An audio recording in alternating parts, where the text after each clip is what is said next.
اب جو رکوع نمبر 2 ہے، اس میں حضرت داؤد کا ذکر ہے کہ آپ ایک بادشاہ تھے، لیکن مخالفین جو تھے وہ آپ کی جان کے بھی درپے تھے۔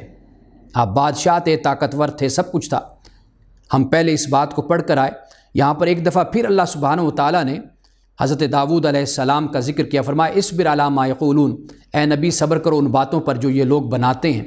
وذکر عبدنا داؤد ذی العید، اور یاد کر ہمارے بندے داؤد کو، ذی العید، کہ جو ہمارا بندہ طاقتور تھا، یعنی ہاتھوں والا، یعنی اس سے اشارہ کس بات کی طرف ہے کہ یہ قوتوں کا مالک تھا، اس کے پاس بڑا اختیار تھا، لیکن انہ اواب، یہ بھی فرما دیا کہ وہ ہر معاملے میں اللہ کی طرف رجوع کرنے والا تھا۔ ہم نے اس کے لیے پہاڑوں کو مسخر کر دیا، اور صبح و شام پہاڑ بھی اور حضرت داؤد بھی تسبیح کرتے تھے، اور والطیر محشورا، اور پرندے بھی سمٹ آتے تھے، اور سب کے سب اس کی طرف متوجہ ہو جاتے تھے۔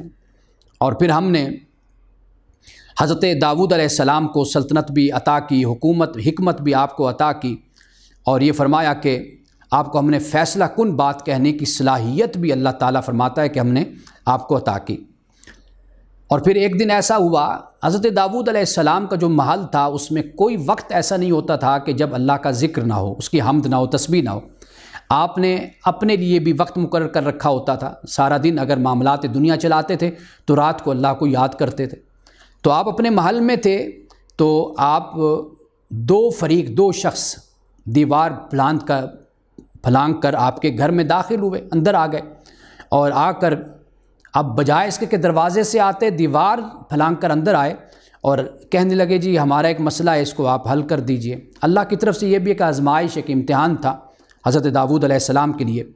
اور مسئلہ یہ تھا کہ ایک وہ شخص تھا جس کے پاس 99 دمبے تھے، یا دمبی آپ کہہ لیجئے، قرآن پاک نے یہ بیان کیا، وہ ان کے پاس تھے، اور ایک وہ شخص تھا جس کے پاس ایک تھی۔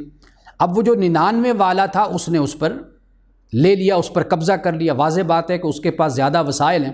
یہ ایسے ہی ہوتا ہے کہ جس کے پاس اگر مربوں میں زمین ہے، اور کسی کے پاس بیچارے کے پاس کوئی غریب ہے، اس کے پاس 5 10 20 مرلے یا ایک آدھی کنال ہوگی، وہ جو ایکڑوں میں جس کے پاس زمین ہے وہ اس کی زمین پر بھی قبضہ کرنے کی کوشش کرتا ہے۔ تو یہ صورتحال تھی۔ تو حضرت داؤد علیہ السلام نے، جو شخص زیادہ مالدار تھا، آپ نے کہا کہ بھئی یہ اس کی طرف سے زیادتی ہے۔ تو کہتے یہ ہیں کہ حضرت داؤد علیہ السلام کو اس موقع پر اللہ سبحانہ و تعالیٰ نے پھر ایک سرزنش فرمائی۔ یعنی سرزنش کی وجہ کیا تھی کہ فیصلے میں ہمیشہ دونوں فریقین کی بات کو سننا چاہیے، تو پھر بھی فیصلہ کرنا چاہیے۔ یعنی اس میں ہمارے لیے بھی تعلیم ہے، اس لیے کہ ہم جب یہ دیکھتے ہیں کہ ایک امیر یا غریب کا معاملہ ہے تو ہم ہمیشہ غریب کی طرفداری کرتے ہیں، اور ہم یہ خیال کرتے ہیں یہ چونکہ امیر ہے تو لہٰذا یہ ظالم ہوگا، یہ جابر ہوگا، یہ اس نے زیادتی ہوگی، یہ قصوروار ہوگا۔ ممکن ہے کہ وہ غریب قصوروار ہو۔ تو یہاں پر اللہ سبحانہ و تعالیٰ نے یہ بات ہمیں سمجھائی کہ جب بھی کوئی ایسا معاملہ ہو، خواہ کوئی بھی ہے، بڑا یا چھوٹا۔ آپ دیکھیے کہ ہمارے ملک میں جب کوئی ایسا مسئلہ کھڑا ہوتا ہے ہمارے معاشرے میں امیر اور غریب کا، ہمیشہ امیر پر ہی تہمت لگائی جاتی ہے، طاقتور پہ تہمت لگائی جاتی ہے، اس پر الزام لگایا جاتا ہے۔ حالانکہ ممکن ہے کہ وہ امیر سچا ہو اور غریب کی طرف سے وہ تہمت ہو یا الزام ہو، یا حسد کا وہ شکار ہو، بغض کا شکار ہو۔ تو اللہ سبحانہ و تعالیٰ نے ہر حال میں ہمیں اس بات کی تعلیم دی ہے کہ ہم فیصلہ کریں عدل کے ساتھ۔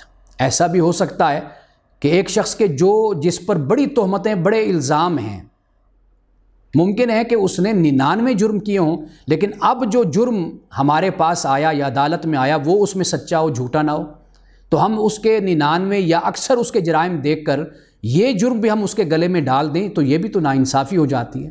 تو اس لیے اللہ سبحانہ و تعالیٰ نے ہمیں اس بات کی تعلیم اور تلقین فرما دی کہ ہم جب بھی فیصلہ کریں تو دونوں طرف سے بات کو سنا کریں۔ ہمیشہ یہی انداز اور یہی طریقہ ہمیں اختیار کرنا چاہیے۔ لیکن بدقسمتی ہماری یہ ہے کہ آج جو دور جا رہا ہے، اس دور میں سب سے بڑا امتحان ایک مسلمان کے لیے یہی ہے، ایک انسان کے لیے، کہ وہ کس طریقے سے عدل اور قسط کے مقام پر کھڑا ہوتا ہے، اور بجائے اس کے کہ وہ رائے دے، جیسے ہم نے سورۃ النور میں پڑھا، تبصرہ کرے، طرفداری کا مظاہرہ کرے، یا سنی سنائی بات کو آگے بڑھانا شروع کر دے، اس کے بجائے خاموشی اختیار کی جائے، معاملے کا جائزہ لیا جائے، دیکھا جائے، اور بجائے اس کے کہ پروپیگنڈا کیا جائے، خاموشی کے ساتھ حقیقت تک پہنچنے کی انسان کو کوشش کرنی چاہیے۔ اور اگر پہنچ بھی جائے تو کوئی یہ لازم اور ضروری نہیں ہوتا کہ پھر انسان بدنامی پر لگ جائے۔